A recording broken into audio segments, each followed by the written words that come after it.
12 months ago in 2024, Peaks Challenge chewed me up and spat me out. I'm on my last legs.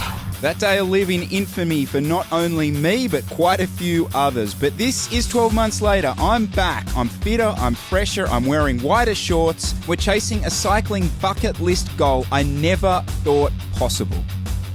Yo, Peaks Challenge 2025. Okay, quick refresher. 235 Ks, 4,500 metres of elevation. PB last year, 7 hours, 30 minutes. Now, the course itself starts with this descent, 45 minutes down an alpine descent. Then on to Toowoomba Gap, which is basically an FTP test, 20 minutes. Then the Monster, an hour and a half of climbing. Omeo Frying Pan. And, this bit. This bit at the end. All right, that was weird. Anyway, we are descending with 2,500 of our closest friends in the dark. This is my camera, and we are joined with Will. Will has a camera on us today as well, so we've got 2 camera angles. This descent is fast flowing, and I must admit, I was bombing this thing. I'm having an absolute rip, and then, not captured on camera, but I, hit a pothole and lose a bottle. Yeah, that's what I do. That's what I do at events. So there it is, missing a bottle. Look, honestly, that's Chris in an hour or two's problem. We will worry about that once we get over some of these first climbs. And the first climb is Toowoomba Gap. I said in the intro that this is an FTP test. It is. It's just over 20 minutes. Normally it's not ridden that hard. As you can see, it's super consistent. There's Will. So Will's got the other camera on. That's what he looks like. Straight away, Toowoomba Gap, this is harder. The chat afterwards was, how hard was it? Well, this is why it was harder. So Mark O'Brien, known to most people in Australian amateur racing as the Tadej Pogacar of Australian amateur racing, he's in his own kind of category. He started towards the back and then rode through us. And the reason he does that is he's going to try and get the KOM here, but he wants more people in the valley, so he doesn't want to drop everyone. Well, what that means for everyone else, because we're all lemmings, is we're trying to follow him and we just essentially ride the climb at threshold. So yeah, the climb itself in comparison to last year, I did 345 watts, basically a minute faster. So as you can tell, this is a theme today, a minute faster. And just quickly, Toowoomba Gap descent is a cracker. If you're ever doing this event, this is the best descent of all of them. You can see me just shooting off to the right there. I love this descent. And this is me capturing that descent. How do I film these events? Well, I'm glad you asked, because today's video partner is Insta360. And I do want you to watch this because this is how I do it. So I put the pendant there under my jersey. I use the hat clip, which magnetly connects to the pendant underneath. And then I use the fob, so the Insta360 GO3 obviously comes apart with the little guy, and I put him into there. And what that allows me to do then is to change the field of view. So if you can see, that's why I can actually get the when I'm crunched down or when I'm climbing, I can alter it and get different fields of view from that. Now, if you want to go ahead and grab one of these, use a link in the description. There's heaps of creators who are advertising this, so go choose your favorite creator and use their link in description, but I fully rate this product. All right, this bottle, we have a problem. We have a serious problem. I got one bottle, 750 mils for a 7-hour event. That's just not going to fly. I couldn't turn around, it was on a descent. So look, I'll be honest, at this point, I'm doing the thing, I'm like riding around this bunch here. I'm like going, I've dropped my bottle. And of course, I'm just, no one's going to give me my bottle. I understand that, but then we start passing a few recreational riders who are just out riding. And so I'm asking them, like, at this point, I've got to. And What's then your this. name? Phil. Phil just fucking saved my life. Phil just gives me a bottle. Phil's just riding out to Harrietville and back, and I asked him, and he said, yeah, sure, hands me a bottle. Incredible scenes. Incredible scenes. Right, Chris's life is saved. Mount Hotham. This is, I would argue, the worst climb. I hate this climb. 30 Ks, it's a monster, it's inconsistent, and it's dreadful. Now, Mark O'Brien just shooting around to the right, and then you've got Jack Aiken here. Both these sort of two guys are pretty much in a class of their own. And the chat coming into the base of this climb is Mark's going to go hard for the first 10 Ks. I mean, I know that's what he's going to, but the chat, hang with him for the first 10 Ks and, it'll settle down and you're in the front bunch and then you're away. So everyone's got this thing going on in their brain of I'm gonna try and hang on to Mark O'Brien as long as I can, because that's gonna get me up this climb, and then we're gonna be in the front group, I'm gonna be working away, and blah blah blah blah blah. Right. So this is Will's camera. The reality of that is a ticking time bomb for normal mortals, right? So let me explain. This is me. We are 3Ks into Mount Hotham. This is not sustainable. Like, it is just genuinely not sustainable, and it's just being driven on. And I'm going to follow this along because this is ultimately, as far as like the front bunch goes, the absolute key decisions that everyone makes. Spoiler alert, everyone who goes with Mark O'Brien and Jack A can finish behind me. But we will cross that bridge when we have to. So if we're the first 15Ks of this, the first 10Ks of this is super hard, and we're just, no one's blinked at this stage. There's no blinking. Finally, some people are starting to blink. I think that's Brad Bannister there, Sydney man, shout out. He's starting to blink. I'm gonna blink with you, Brad, at this point. We're on board with Will, and I'm right here with him. And that is just really that selection now going away. That is, for the moment, the front bunch. I'm a few wheels behind Will here. This is me coming across, and that little squeeze there, that separated us from the guys behind. So we are now the second group on the road with a clear gap. And I'll just play this little section through from Will's camera. That this is, tag the people, I don't know everyone's names in here, but this is essentially what the second group on the bunch is. And you can see, like, we're not sitting up. We're still riding really at threshold, but our thresholds, and motoring along up this climb. Over the Meg, those of you in the know that is a steep part of Hotham. Things settle to a point. I even pull the camera out and shoot a little bit of B-roll for everyone as we're trucking along here. But this is the middle section of Mount Hotham. It's a false flat section. It does let you off. You can just see here as I'm pointing it out that there's the green sections between really the hard bottom and the top. Now, the top, this is the bit the bicycle networks sell you on. This bit, look at that, beautiful, amazing, incredible scenes, vistas, wonderful, sweeping, swooping loveliness. This is the worst part of the route.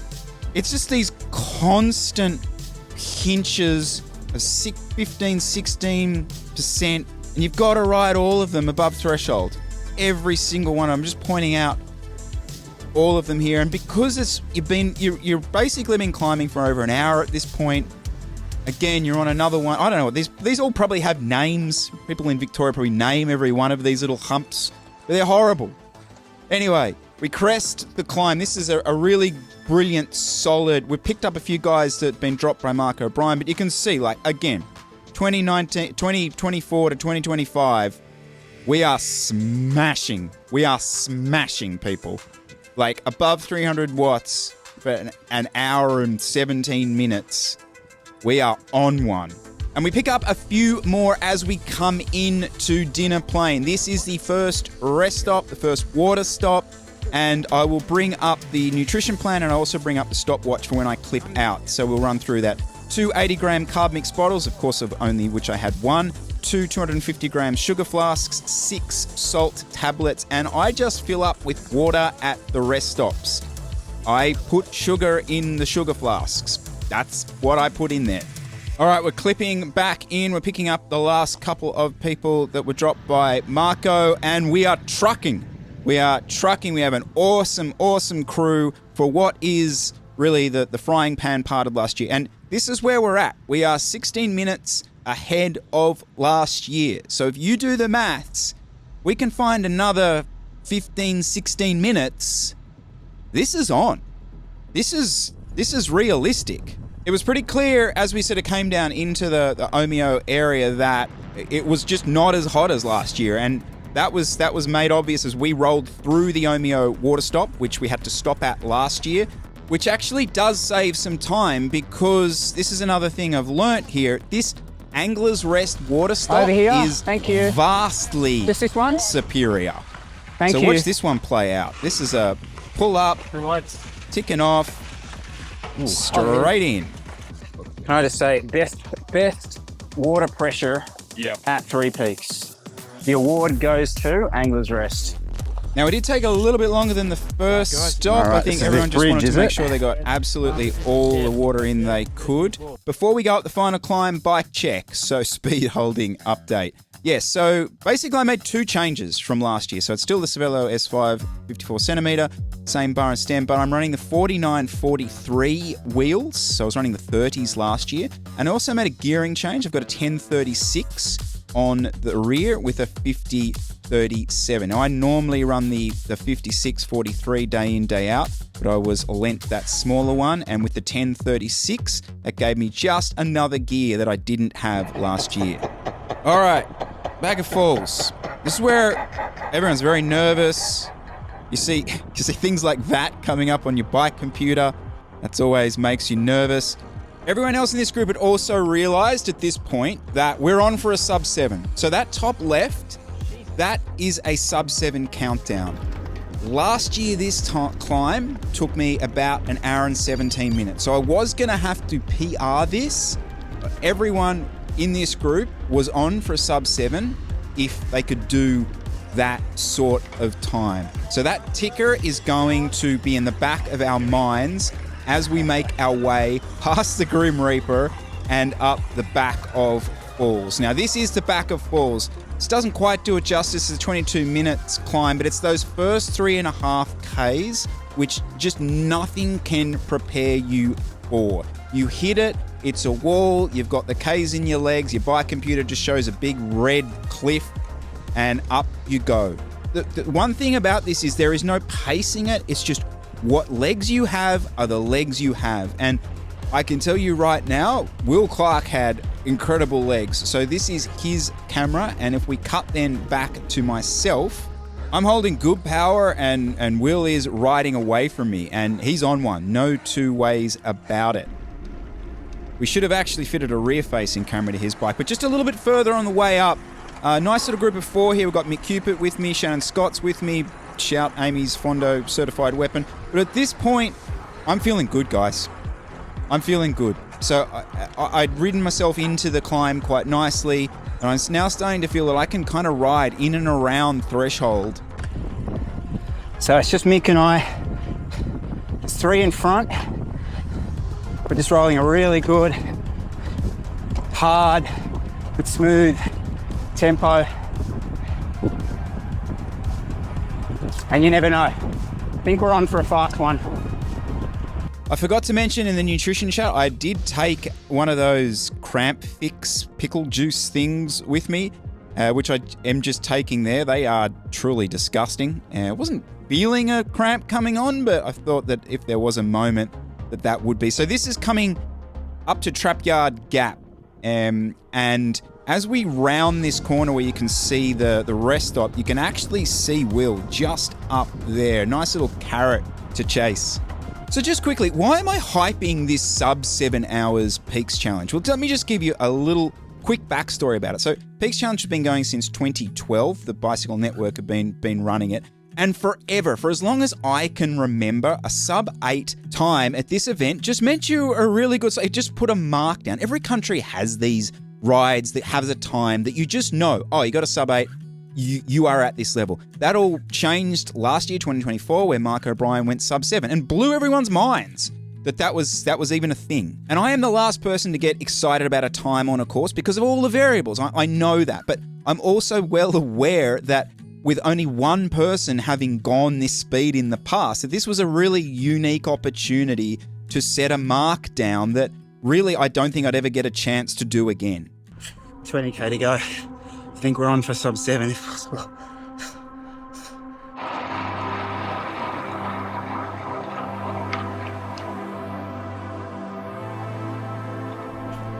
I'm a shot at sub 7.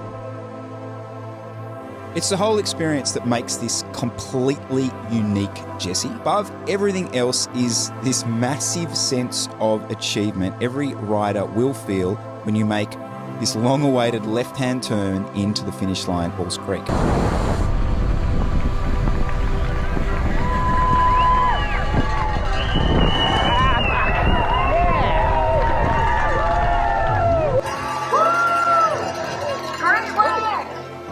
That's cool.